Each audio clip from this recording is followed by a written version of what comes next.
ඔබ ඔය තරම් බයවන්නේ මන්ද?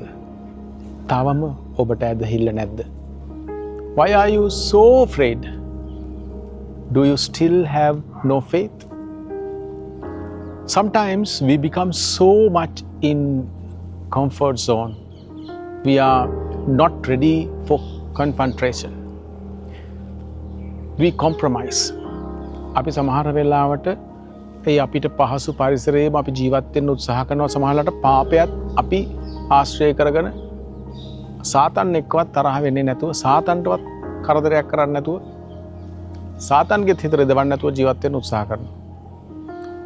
Listen, if you compromise with the enemy, it will only weaken you.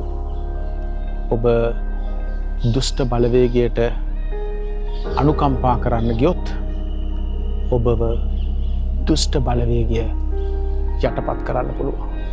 But someone just wait.